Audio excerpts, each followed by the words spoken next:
Alright, good afternoon everyone. So today I thought I'd do an upgrade from the one I had in this box. There still is stuff in here, you can see, but I've done a different box. This one's a more secure kind of like box. It doesn't come open as easy like this one does. This one, you know, the lid comes open all the time. So I was going to think about doing a small one in one of these little tins maybe sometime, but for now this one is going to be yeah, it's got a lot of stuff in there, probably more than you would need on a survival kind of situation, but if you're out on a long kind of like camping adventure or hiking adventure, you might need most of this actually. So I'm going to show you what's inside from top downwards. Well, just in case you need help or you need to leave a message to people who've been looking for you, pen and paper. Right, medical wise, I have got in here, courtesy of some sweets from Chris, a Lemsip, ibuprofen, and band-aids. Here I've actually got disinfectant wipes. There's probably about 4 or 5 large ones in there. And here you've got cotton wool buds. You've got the pads and the balls.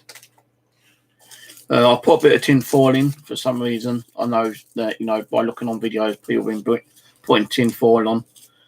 Maybe to use for cooking, or maybe to use as like an SOS kind of thing, you know, when the sun's kind of beaming down on her, you might be able to use it to attract overhead helicopters or something.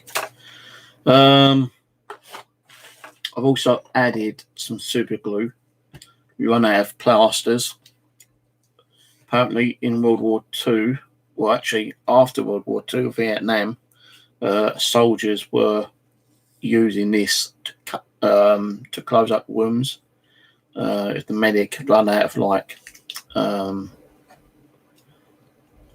sewing stuff, stitching stuff, then sometimes I'd fall back on super glue.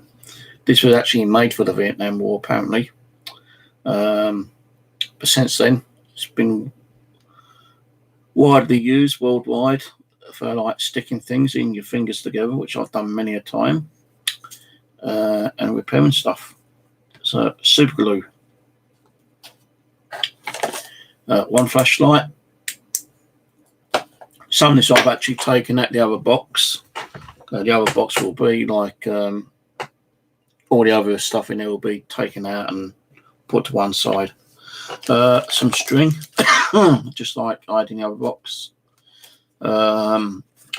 Drink wise, this was in the other box and I've taken it out. So yeah, drinks. If you're able to catch something and you want a bit of seasoning, no trusty salt and pepper. Salt is also good for you as well. You need salt in your body. One lighter, and just in case your lighter doesn't work, got the old ferro rod, courtesy from Chris again. Not used it. I don't really want to be using this because I do have other ferro rods, but this is in my emergency kit just in case I do forget to take one. So at least I know I've got a backup. Fishing gear from Chris again, courtesy of Chris. I have added some extra fishing hooks, size 18, because the hooks in here are quite big. So I've added some extra hooks in there. You've got your line, got 5 hooks, some fishing weights, and some swivels, not spindles. Sewing kit, I think I had 2 mad.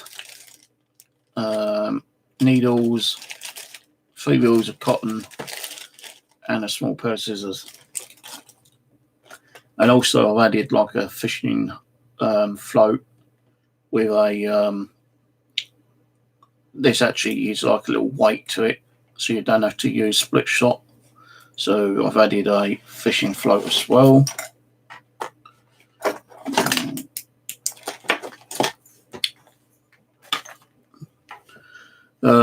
Some tape. Never know when you might need tape. If you run out of plasters, you can always fall back on using some of the cotton wool, and then like just wrapping the cotton wool around your finger with some tape. Got little bits of wood to help start your fire. 2 candles. A trusty old compass. As I said, I do have 2 of these, so I've put the other one in here, and they do work.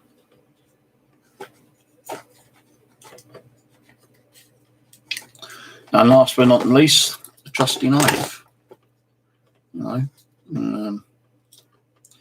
Come across, once you run out of wood, I know wood is, abundance. You get it everywhere, but this is really good wood. And like, you trim it down to make little butterflies. It's going to burn a lot easier, quicker.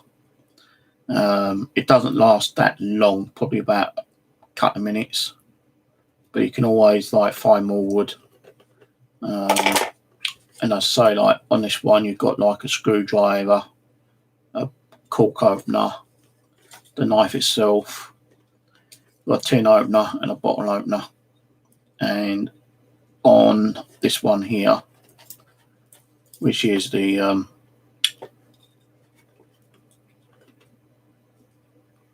tin opener, I suppose, maybe, I don't know.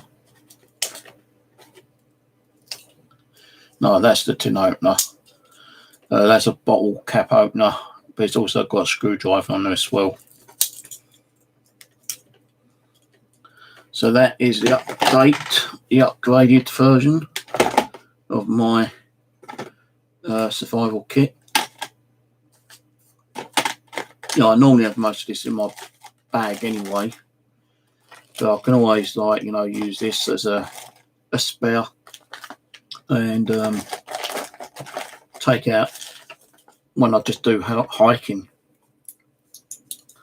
because when I've got my bag, I will eventually stay up in my camp. I'm going to put a shelf up and then just leave it on the shelf. So I know there's a lot in here. There's definitely a lot in here, but you never know when you'll need half this stuff. But super glue is a must. And 2 ways of lighting. You can put matches in. I was going to put like some matches in there, but I've got my ferro rod and I've got the lighter. That's good enough. But I did put a sewing kit in there, so I forgot to put the sewing kit in last time. Got the fishing float.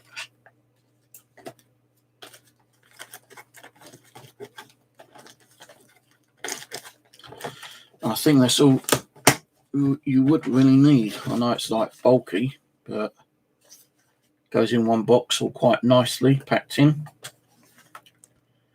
There is one other idea I was thinking just a little while ago. You can buy these really small mini mobile phones, and you could have one of those stuck in your survival kit. I know we all use like these big ones at the moment, but you can get like a little square one with a little die pad on it, and it takes like a memory card and it charges up via USB. So I'm thinking about getting one of those and sticking in here. You don't need to have a working SIM card to like make phone calls to friends and relatives, as long as it makes the emergency call. But if you've got a spare phone, you can take the SIM card out, put it in the little mini micro mobile device, and then you could use it that way. Right, cheers for watching. Catch you later.